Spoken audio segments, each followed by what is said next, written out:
मुसलमान बहनें मोदी जी की तस्वीर में को दूध से नहला रही हैं। ये न्यूज में आ रहा है, दूध से नहला रही हैं, मिठाइयां बट रही हैं, हम गले लग रहे हैं, मोदी जी की बलाइयां ली जा रही हैं। तो मंदिरों के साथ साथ किसी इस्लामिक इंस्टीट्यूट का भी विजिट करेंगी या जस्ट मंदिर विजिट करना चाहेंगी? आपको नहीं, मेरी मैं सिर्फ मंदिर विजिट करना चाहूंगी। सिर्फ मैं मंदिर विजिट करना चाहूंगी। इबादत की जगह जो है वो मेरा घर है, तो उनका सबसे पहले सवाल हो जाएगा कि मेरा पर्दा कहाँ है, मेरा नकाब कहाँ है, मेरा हिजाब कहाँ है। अब मंदिर में जब मैं एंटर करूंगी तो सिर्फ मेरी श्रद्धा, मेरा विश्वास, मेरी आस्था, मेरी प्रेरणा। क्या नाजिया इलाही खान पाकिस्तान का विजिट करने वाली हैं? इस वीडियो में हम बहुत सी चीजें डिस्कस करेंगे। अगर वो पाकिस्तान आती हैं तो कौन से ऐसे एरियाज को विजिट करेंगी, कौन सी ऐसी प्लेसेस हैं जिनका विजिट करेंगी, पाकिस्तान करने क्या आने वाली हैं, ये सब चीजें जानेंगे। पार्ट 1 में हमने इसी प्रोग्राम के पार्ट 1 में हमने डिस्कस किया था इंडिया और कनाडा का जो डिप्लोमेटिक कॉन्फ्लिक्ट चल रहा है उसके ऊपर। इस वीडियो में इस पार्ट में हम डिस्कस करेंगे वुमेन एम्पावरमेंट के हवाले से। इंडियन पार्लियामेंट में 33% जो सीट्स हैं वो वुमेन के लिए मखसूस की गई हैं, उस हवाले से बात करेंगे। और आने वाले टाइम में इंडिया लॉ मेकिंग में जो वुमेन का रोल होगा उस हवाले से बात करेंगे। कुछ वीडियोज, कुछ फोटोज पाकिस्तानी और इंडिया में जो वायरल रहती हैं इंडियन मुस्लिम्स की, इन सब चीजों के ऊपर बात करेंगे। बहुत ही इंटरेस्टिंग ये पार्ट है, लास्ट तक हमारे साथ बनिए रहिएगा। नाजिया जी, हेलो। आप इतने परेशान ना हो शोएब, मैं जस्टिन टोरोडियो पर ही, लेकिन जहां पर जो बात बोलनी होगी वो मैं बोलूंगी, जी क्योंकि जरूर। मेरे अंदर इतनी हिम्मत है कि मैं किसी भी मुस्लिम मुल्क में भी जाकर के बोल सकती हूँ। एंड नाउ मैं आपको इंडिया इज। वेलकम कहता हूँ पाकिस्तान में, तो मैं आपको मतलब यह है कि इनवाइट भी करता हूँ और आपको मैं यहाँ पे अगर आप आएंगी मेजबानी भी करूंगा। और मुझे बहुत खुशी होगी कि मेरी बहन यहाँ पे आई हैं और यहाँ पे आके आप अपना मुद्दा रखेंगी तो बड़ी अच्छी बात होगी। हाँ हाँ, आप जब भी जरूर आना। जरूर, पाकिस्तान जा करके वहां की मंदिरों में पूजा करना है मुझे, बड़ी बड़ी बड़ी मुझे मैं आपको उत्साह है। मैं और आपको हनुमान विजिट चालीसा करवाऊंगा। पढ़ना है और महिलाओं को एम्पावर करने की स्पीच देनी है। मैं हाँ आपको तो इसी इसी बात पे कहने वाला हूँ कि आप जब भी आएंगी मैं आपको जौन से मंदिर आप कहेंगी पूरे पाकिस्तान में, ये मेरी तरफ से आपको हम विजिट करवाएंगे। इसके अलावा जहाँ पे लाहौर में खास तौर पे और खास तौर पे सिंध में जहाँ पे मिनोरिटीज रहते हैं, और मैं वहां पे काफी बार जा चुका हूँ और काफी मेरा वहां पे मतलब यह है कि मिनोरिटीज के साथ एक रिलेशन बिल्ड हो चुका है। वहां पे आपको बाकायदा तौर पे स्पीच होगी और बाकायदा बहुत ज्यादा जो है ना, आपको जैसे आप बोलेंगी वैसे किया जाएगा। लेकिन मुझे बहुत खुशी होगी जब आप आएंगी। ज्यादा सुन्नी मुसलमान कहाँ पर रहते हैं पाकिस्तान में? ये तो हर जगह पे सुन्नी वहाबी, ये तो हर जगह पे मुसलमान, तो हर जगह पे, इसके लिए कोई फिक्स एरिया नहीं है। नादिया जी, आपकी काफी वीडियोस देखते हैं हम जहाँ पे आप कहीं मंदिर में पूजा करती नजर आती हैं, कहीं आप मतलब इस तरीके से जो है वो। और आपने पाकिस्तान आने का भी बोला कि अगर आती हूँ तो मैं पाकिस्तान में आके मंदिर की पूजा करेंगी, किसी मस्जिद का आप या किसी मदरसे का विजिट नहीं करेंगी? मतलब ये तो सवाल मेरा पूछना बनता है। मस्जिद तो महिलाएं जाती नहीं है, मर्द घुस मदरस एंटर नहीं करने देते। क्यों, मदरसा आपके पाकिस्तान में महिलाएं मस्जिद जाती हैं क्या? मस्जिद में बकायदा नमाज भी होती है। मतलब यह है कि जैसे तरावी औरतों की की, नमाज होती है, औरतें तरावी औरतें पढ़ती हैं क्या? जी जी जी, तरावी की नमाज पाकिस्तान की मसाजिद में होती तरावी है। तो अभी रमजान में जी मैंने शोएब भाई आपसे कब कहा कि मैं रमजान में आ रही हूँ? ठीक, नहीं मैंने मैंने कब एग्जांपल कहा दिए ना कि कि मैं मतलब ये है रमजान कि में आ रही हूँ? आप मंदिर के साथ साथ मस्जिद का भी, किसी मस्जिद किसी मदरसे का किसी इस तरह के देखिए इस्लामिक। मंदिरों में, देखिए आप अपनी बात पूरे कर लीजिए, फिर मैं जवाब देती हूँ। जी, मेरा यही सवाल है कि आप विजिट करेंगी तो मंदिरों के साथ साथ किसी इस्लामिक इंस्टीट्यूट का भी विजिट करेंगी या जस्ट मंदिर विजिट करना चाहेंगी? आपको नहीं, मेरी मैं सिर्फ मंदिर विजिट करना चाहूंगी। सिर्फ मैं मंदिर विजिट करना चाहूंगी। इबादत की जगह जो है वो मेरा घर है।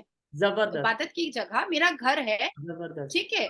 और मंदिर में मैं इसलिए जाना चाहूंगी क्योंकि देखिए, मजार, मैं फिर से दोहराऊंगी कि मजार परस्ती कुरान में सख्त ममानियत है, तो मैं किसी मजार में जाना बिल्कुल नहीं पसंद करूंगी। मस्जिद में हमारे भारत में मौलवी मुल्ला हमें एंटर करने की अनुमति नहीं देते हैं, तो हमें वही आदत है कि ठीक। भारत के मौलवी मुल्ला हमें एंटर नहीं करने देते हैं। दूसरी चीज, आप कह रहे हैं कि किसी मदरसे में एंटर करने की बात है, तो उनका सबसे पहले सवाल हो जाएगा कि मेरा पर्दा कहाँ है, मेरा नकाब कहाँ है, मेरा हिजाब कहाँ है। अब मंदिर में जब मैं एंटर करूंगी तो सिर्फ मेरी श्रद्धा, मेरा विश्वास, मेरी आस्था, मेरी प्रेरणा, मेरी आंखों में जो इज्जत होगी मंदिर के लिए वो देखा जाएगा। तो मुझे ऐसा लगता है कि मुझे मंदिर विजिट करना चाहिए। इसलिए मैंने कहा कि मैं पाकिस्तान अगर आई तो मैं मंदिरों को जरूर विजिट करूंगी। मैम, आपसे कुछ दिन पहले, 2-3 दिन पहले हमने डिस्कशन की थी कि आपकी जो पार्लियामेंट में एक बिल मंजूर होने जा रहा है, बिल को जो है वो पास किया जा रहा है वुमेन एम्पावरमेंट को लेके, पार्लियामेंट में वुमेन की सीट को लेकर 33% वो पास हो चुका है आपकी लोकसभा में, राज्यसभा में भी, और ये एक बड़ी, बहुत बड़ी बात है। इसके ऊपर आप क्या कहना चाहेंगी? अब तो मैं ये कह सकता हूँ भारतीय नारी साफे बारी, या वो एक और कहा जाता है नारी शक्ति, नारी शक्ति या शक्ति बंधन, हाँ हाँ नारी बिल्कुल। शक्ति बंधन। जी, तो क्या कहना चाहेंगी, ये जो बिल पास हो चुका है इसके क्या रिजल्ट क्या होंगे, मतलब इसका आप क्या देख रही हैं फ्यूचर? वैसे वैसे शोएब ये भाई आपने मैं आपसे, वैसे ये आपने पहले ही बोल दिया था, उसी उसी वीडियो में बोला था कि ये पास विद इन 24 आवर पास हो जाएगा, और ये पास हो गया। डेफिनेटली नहीं आपको नहीं, पॉलिटिक्स में गहरी नॉलेज है। मैं आपसे ये कहना चाह रही थी कि मुझे लगता है कि जब आपने मेरा पहली बार इंटरव्यू लिया था तभी आपको समझ में आ चुका था कि भारतीय नारी सब पर भारी। तो चलो ठीक है, आज आपने अग्री कर लिया, आज आपने अग्री कर लिया। देखिए, बहुत खूबसूरत बिल पास हुआ है। 181 महिलाओं को आ, हमारे संसद के अंदर, हमारी सभा के अंदर, हमारे टेम्पल ऑफ डेमोक्रेसी के चेयरों पर बैठने का मौका मिलेगा। मैंने आपको पहले भी बताया था कि जहां पर सिर्फ और सिर्फ 81 महिलाएं बैठती थी, आधी आबादी जो है भारत में वो भारतीय नारियों की है। और भारतीय नारियों ने अपना अपना सिक्का चलाया है और हमेशा शाना बशाना खड़े होकर के उन्होंने हर एक फील्ड में एक इतिहास रचा है, चाहे वो जमीन हो, आकाश हो, आसमान हो, फाइटर जेट हो, खेत हो, खलियान हो, पढ़ने की गुरुकुल हो, हर एक जगह पर नारियों ने अपना सिक्का दिखाया है, अपने एफर्ट को दिखाया है, अपना करिश्मा दिखाया है। तो 542 सीट्स में अब 181 सीटें हम भारतीय नारियों की होगी। बिल्कुल सही बात है कि 19 सितंबर 2023 को इतिहास के पन्नों में गोल्डन लेटर से लिखा जाएगा। ये बात सच है। 27 साल से दबी कुचली ये बिल, 27 साल से कहीं दूर धक्कड़ों में दबी ये बिल, 27 साल से इस बिल पर चर्चा ना करने वाले लोग, 27 साल से इस बिल से मुंह छुपाने वाले लोग, 27 साल से इस बिल को नकारने वाले लोग आज ऐसी ऐसी दुर्दशा में खड़े हैं जो ना उगलते बन रहा है ना निगलते बन रहा है। क्योंकि भारत के प्रधानमंत्री ने नारियों का जो वंदन किया है, अभिनंदन किया है, उनको जो इज्जत दी है, जो मर्तबा दिया है, जो उनके अंदर वाकई में नारी को नारी शक्ति प्राप्त की है, वो अपने आप में एक इतिहास उन्होंने रच दिया है। और प्लेट में एक ऐसा खाना, अपोजिशन पार्टियों के प्लेट में एक ऐसा खाना दिया है जिसको वो ना वो चबा पा रहे हैं ना वो निगल पा रहे हैं। क्योंकि अगर चबाते हैं तो ये बात उनको एक्सेप्ट करनी पड़ेगी कि जो काम, जो कार्य मोदी जी ने किया है वो किसी के बस का नहीं था, सिर्फ मोदी जी के बस का था। अब अगर वो नहीं चबाते हैं और उसको वो उगलते हैं तो आधी आबादी जो भारतीय नारियों की है उनके तरफ से सिर्फ और सिर्फ थूक ही मिलेगा, विरोधी दलों को और कुछ नहीं मिलेगा। तो ऐसी दुर्दशा में ये फंसे पड़े हैं। मैं कहना चाहूंगी शायद कि यही पहली, रीजन शायद यही रीजन है कि वो इतनी जल्दी से बिल मंजूर हुआ, बिल पास हुआ, कि मतलब शायद अपोजिशन से कोई उसको अपोज नहीं नहीं कर नहीं सका, या नहीं नहीं नहीं नहीं नहीं नहीं, मैं अच्छा। आपको बताती हूँ, जी जी मैं जी। आपको बताती हूँ कि राज्यसभा में 2010 में ये बिल पास हुआ था, ठीक है।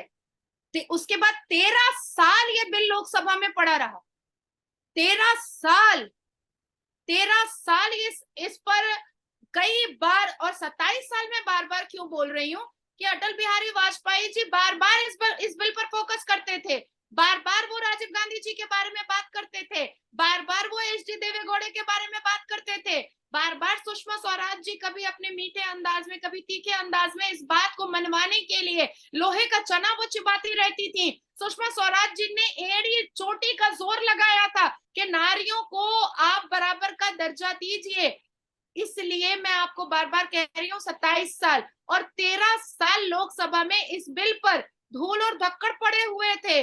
इस बिल को उठाने की कई बार अमित शाह जी ने कोशिश की, कई बार मोदी जी ने कोशिश की, लेकिन विरोधी दल ने इस बिल को ना उठाने की जिद पकड़ रखी थी। लेकिन जब बात आई कि 33% रिजर्वेशन हम देने को तैयार हैं, और क्योंकि संसद के अंदर सबसे भारी मात्रा भारतीय जनता पार्टी की है, इसलिए 40 बैठे हुए विरोधी दल कुछ कह नहीं पाए, कुछ कर